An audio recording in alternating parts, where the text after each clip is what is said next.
বন্ধুরা, তনুশ্রীর রান্নাঘরে আপনাদের সকলকে স্বাগত জানাই। আশা করছি আপনারা সকলে ভালো আছেন, সুস্থ আছেন। আমি তনুশ্রী, আপনারা দেখছেন তনুশ্রীর রান্নাঘর। তো রসগোল্লা খেতে ভালোবাসে না এমন কোনো বাঙালি বোধহয় খুব কমই আছে। তো রসগোল্লা কিন্তু আমাদের একটা ইমোশন, মানে সবাই কিন্তু আমরা রসগোল্লা খেতে খুবই ভালোবাসি। মানে মিষ্টি কথা বলতে গেলেই প্রথমে যেটা আমাদের মাথায় আসে সেটা হচ্ছে রসগোল্লা।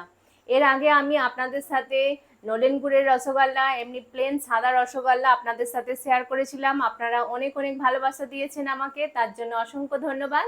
তো ভাবলাম যেহেতু এখন আমের সিজন চলছে, তো আম দিয়ে, এই পাকা আম দিয়ে কিন্তু রসগোল্লা দারুণ হয়। তো ভাবলাম তাহলে আমার বন্ধুদের সাথে আজকে আমি শেয়ার করব পাকা আমের মানে রসগোল্লা।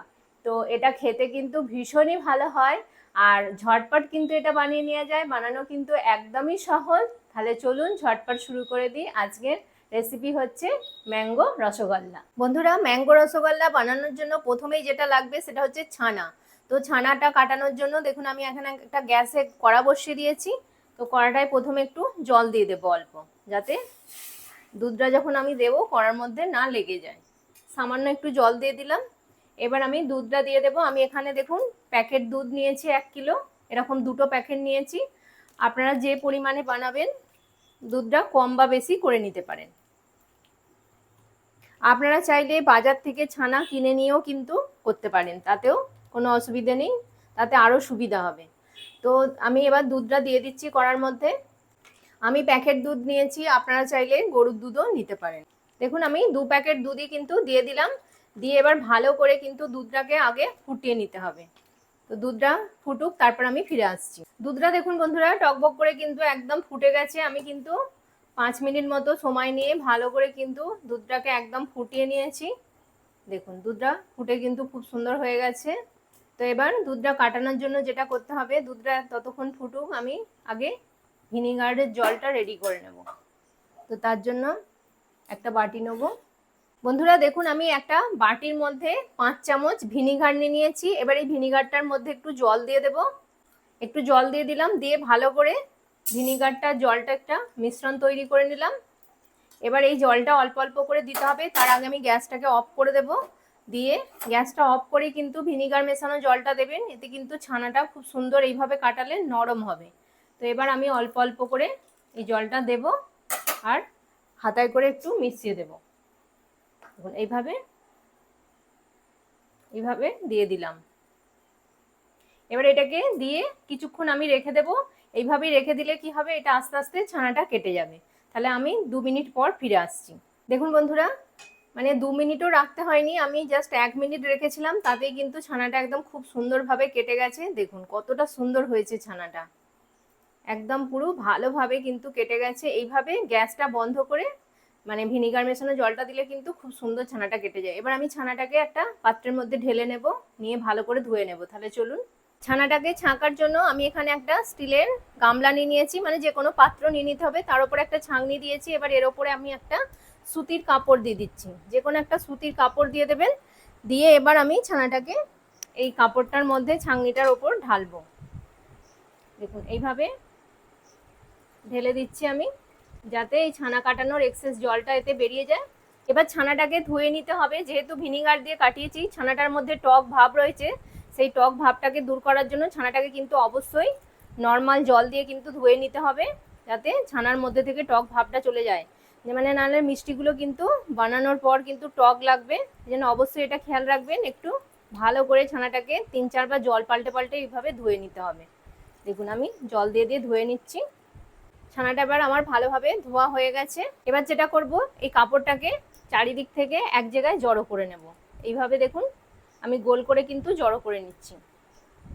নিয়ে এবার এই ছানার মধ্যে যে জলটা আছে এক্সেস, এই জলটাকে আমি বার করে দেবো। এইভাবে দেখুন জলটা বেরিয়ে যাচ্ছে। এইভাবে এইভাবে যতটা পারবো আমি জলটাকে বার করে দেবো। এবার এটাকে এরকম গোল করে ঘুরিয়ে এরকম একটা গাঁট মতো তৈরি করে নেব। নিয়ে এবার এই ছাঁকনিটার ওপরে আমি এটাকে রাখবো, রেখে একটা ভারী কিছু চাপিয়ে দেব। এইভাবে রাখলাম, দেখুন এইভাবে রাখলাম। এবার আমি একটা কাঁচের ভারী বাটি নিয়েছি, বাটিটাকে এইভাবে চাপিয়ে রেখে দেবো। যে কোনো ভারী জিনিস আপনারা চাপিয়ে রাখবেন, তাহলে কি হবে, ছানার মধ্যে যে জলটা আছে সেটা বেরিয়ে যাবে। আমি এটাকে 20 মিনিট মতো এইভাবেই রেখে দেবো, ততক্ষণে বাকি প্রিপারেশনগুলো করে নেব। যেহেতু আমি ম্যাঙ্গো রসগোল্লা বানাচ্ছি, ম্যাঙ্গো তো অবশ্যই লাগবে, তার জন্য দেখুন আমি এখানে একটা পাকা আম নিয়ে নিয়েছি। এবার আমটাকে আমি কেটে নেব। প্রথমেই আমি মুখের অংশটা একটু কেটে নিচ্ছি, এভাবে কেটে বাদ দিয়ে দিলাম। দিয়ে এবার সাইড থেকে আমি এইভাবে ফালি করে নিলাম। দেখুন কত সুন্দর আমটা, একদম পাকা আর খুব সুন্দর, কিন্তু আমটা মিষ্টিও। একটু মিষ্টি আম হলে কিন্তু বেশি ভালো হয়। দেখুন আমি দুটো টুকরো করে নিলাম।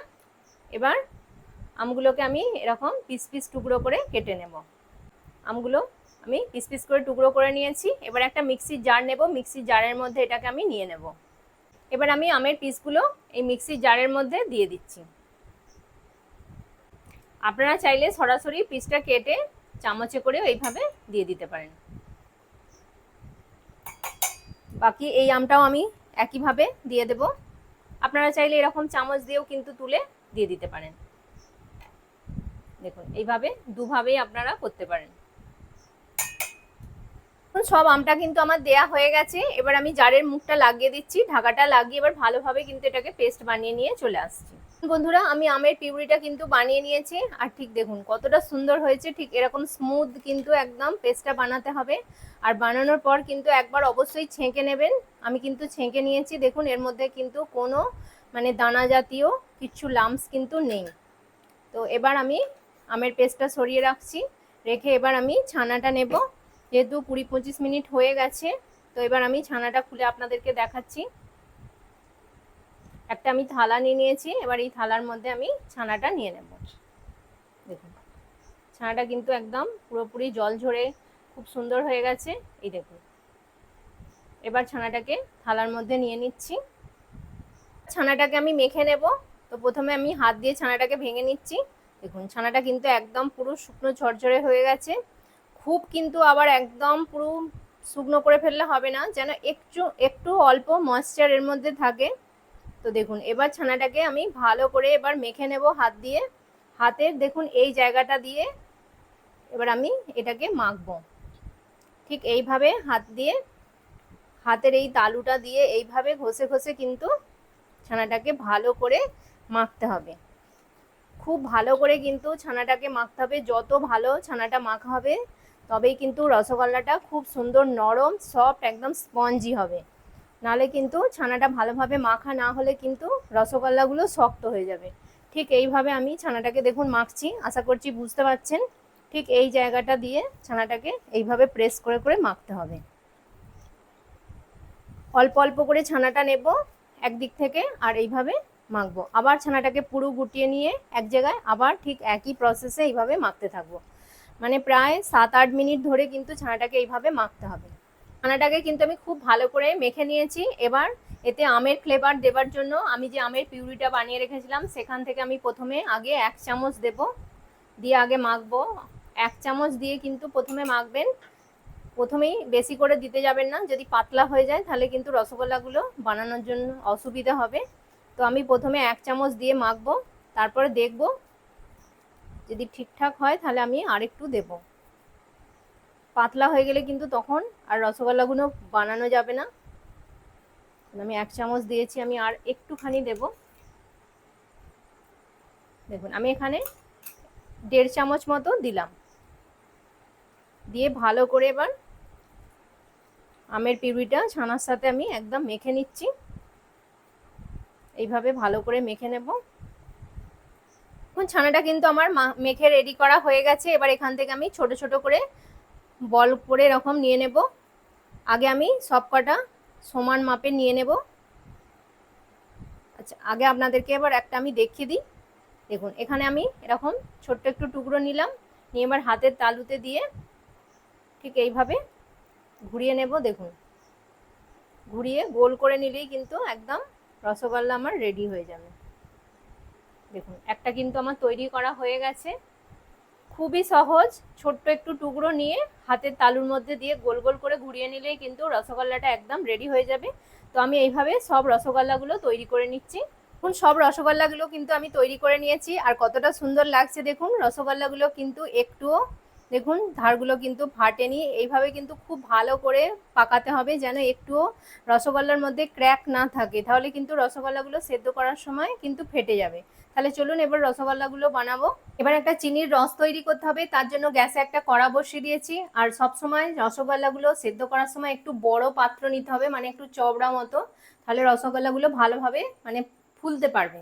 তো দেখুন আমি এখানে একটা বাটির 1 বাটি চিনি নিয়ে নিয়েছি। এটা বড় সাইজের একটু বাটি আছে, তো যেটা মাপ করে নেবেন 1 বাটি চিনি নিলে 6 বাটি জল নিতে হবে। আমি চিনিটা প্রথমে দিয়ে দিচ্ছি, এবার আমি জল দিয়ে দেবো 6 বাটি, 4 বাটি দিয়ে দিলাম, আরও 2 বাটি আমি জল দিয়ে দেবো। সব জলটা আমি দিয়ে দিয়েছি। এবার ভালো করে জলের সাথে আমি চিনিটাকে একবার মিশিয়ে নেব। তো মিশিয়ে নিলাম। এবার জলটা ভালোভাবে ফুটে যাবে, চিনিটা ভালোভাবে গুলে যাবে, তারপর আমি ফিরে আসছি। দেখুন বন্ধুরা, চিনির রসটা কিন্তু একদম খুব ভালোভাবে ফুটে গেছে। দেখুন যখন এরকম টকবক করে ফুটবে তখন এবার মিষ্টিগুলো এক এক করে ছেড়ে দিতে হবে রসের মধ্যে। তো আমি এবার মিষ্টিগুলো এক এক করে ছেড়ে দিচ্ছি। প্রথম 10 মিনিট গ্যাসের ফ্লেমটা কিন্তু হাইতেই থাকবে, হাই ফ্লেমে জ্বলবে। তো দেখুন এক এক করে আমি মিষ্টিগুলো দিয়ে দিচ্ছি। দেখুন বড় পাত্র দিলে কি হবে, খুব সুন্দরভাবে কিন্তু মিষ্টিগুলো মানে ভালোভাবে রেডি হতে পারবে, অনেকটা স্পেস পাবে। তো আমি এবার যে আমের পাল্পটা রেডি করে রেখেছিলাম সেখান থেকে আমি 2 চামচ পাল্প এখানে দিয়ে দেব, দিয়ে ভালো করে কিন্তু মিশিয়ে নেব। এবার আমি একটা চাপা দিয়ে দেব, দিয়ে 10 মিনিট এটাকে হাই ফ্লেমে ফোটাবো। তাহলে 10 মিনিট পর ফিরে আসছি। বন্ধুরা 10 মিনিট পর আমি ফিরে এসেছি। এবার খুলে আপনাদেরকে দেখাচ্ছি যে রসগোল্লাগুলো কিরকম হয়েছে। দেখুন কতটা বড় বড় হয়ে ফুলে গেছে, দেখুন একবার কত সুন্দর হয়ে গেছে। একটা রসগোল্লাও কিন্তু ফেটে যায়নি, দেখুন কত সুন্দর হয়ে গেছে, মানে যেরকম দিয়েছিলাম তার থেকে ফুলে পুরো ডবল হয়ে গেছে। তো 10 মিনিট আমি হাই ফ্লেমে ফুটিয়ে নিলাম। এবার আমি গ্যাসের ফ্লেমটাকে একদম কমিয়ে দেব, একদম লো ফ্লেমে আরও 10 থেকে 15 মিনিট আমি এটাকে রান্না করে নেব। তো আমি একটা চাপা দিয়ে দিলাম আবার, এটাকে এবার 15 মিনিট আমি হতে দেব। তো 15 মিনিট পর আমি ফিরে আসছি। 15 মিনিট পর ফিরে এসেছি। এবার আমি খুলে দেখাচ্ছি আপনাদেরকে। দেখুন মিষ্টিগুলো কিন্তু একদম পারফেক্টভাবে রেডি হয়ে গেছে। প্রথম 10 মিনিট আমি হাই ফ্লেমে ফুটিয়েছিলাম, তারপর 15 মিনিট আমি একদম লো ফ্লেমে ফুটিয়েছি। মিষ্টিগুলো কিন্তু আমার একদম পারফেক্টভাবে রেডি হয়ে গেছে। তো এবার আমি গ্যাসের ফ্লেমটা বন্ধ করে দেব, দিয়ে এবার এটাকে ঠান্ডা করে নিতে হবে। মিষ্টিগুলো যত ঠান্ডা করবেন তত কিন্তু মিষ্টিগুলো ফুলবে, মানে একদম পুরো খুব সুন্দর নরম সফট হয়ে যাবে আর মিষ্টিগুলো ফুলে যাবে। তো আমি মিষ্টিগুলো ঠান্ডা করে তারপর আমি ফিরে আসছি। দেখুন বন্ধুরা, ম্যাঙ্গো রসগোল্লাটা আমার একদম রেডি হয়ে গেছে। তো আমি 1 ঘন্টা মতো রেস্টে রেখেছিলাম, তাতেই কিন্তু দেখুন মিষ্টিগুলো কত সুন্দর ফুলে গেছে। আপনারা যখন এটা বানাবেন একটু টাইম নিয়ে এটাকে রেখে দেবেন, 6 থেকে 7 ঘন্টা রেখে দিলে এই রসের মধ্যে ডুবে কিন্তু মিষ্টিটা একদম পারফেক্টভাবে ফুলেও যাবে আর খুব সুন্দর কিন্তু নরম হয়ে যাবে। যেহেতু আমাকে এক্ষুনি আপনাদেরকে দেখাতে হবে, সেই জন্য আমি 1 ঘন্টার মধ্যেই এটাকে ঠান্ডা করে আপনাদেরকে দেখাচ্ছি। তাতেই কিন্তু মিষ্টিটা এতটা সুন্দর হয়েছে, আপনারা দেখেই বুঝতে পারছেন যে কতটা সুন্দর লাগছে। দেখেই মনে হচ্ছে যেন একদম দোকান থেকে এইমাত্র কিনে নিয়ে এসেছি। তো এত সুন্দর লাগছে, আমার নিজেই এত ভালো লাগছে যে কি বলবো। এইভাবে নিজে হাতে মিষ্টি তৈরি করে মানে বাড়িতে কাউকে খাওয়ানোর যে কি আনন্দ, সেটা যে বানায় সেই কিন্তু বুঝতে পারে যে এটা কি ভালো লাগে। তো আশা করছি আপনারাও একবার হলে এইভাবে বানিয়ে মিষ্টি বাড়িতে সকলকে খাওয়াবেন, দেখবেন সকলে কিন্তু প্রশংসা করতে বাধ্য হবে। আর দোকান থেকে মিষ্টি কিনে আনার কথা ভুলেই যাবেন, মানে এতটা সহজভাবে এটা বানানো যায় বাড়িতে। আর এরকম ম্যাঙ্গো রসগোল্লা খেতে কিন্তু ভীষণই ভালো লাগে। তো আপনাদেরকে আমি তুলে দেখাচ্ছি, দেখুন মিষ্টিগুলো কতটা সুন্দর হয়েছে। প্রত্যেকটা মিষ্টি একদম মানে পারফেক্টভাবে হয়েছে। দেখুন একটুও কিন্তু ফেটেও যায়নি কিছু না, আর কতটা নরম হয়েছে দেখুন, একদম পুরো স্পঞ্জি নরম তুলতুল করছে। দেখুন রসটাও কিন্তু একদম ভালোভাবে ঢুকেছে। এটা আরও রেখে দিলে আরও কিন্তু মিষ্টিটা আরও মজবে, ভালোভাবে রসটা ভেতরে ঢুকবে, মিষ্টিটা ফুলবে, খুব সুন্দর হবে।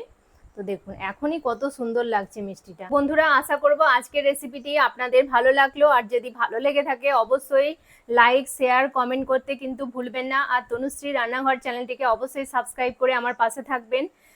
তো আবার আপনাদের সাথে দেখা হবে এরকম নিত্য নতুন রেসিপি নিয়ে। তো আজকের মতো আপনাদের থেকে বিদায় নিচ্ছি। তাহলে আপনারা সুস্থ থাকবেন, ভালো থাকবেন, আবার দেখা হবে নতুন একটি রান্নার ভিডিওতে। নমস্কার, টাটা।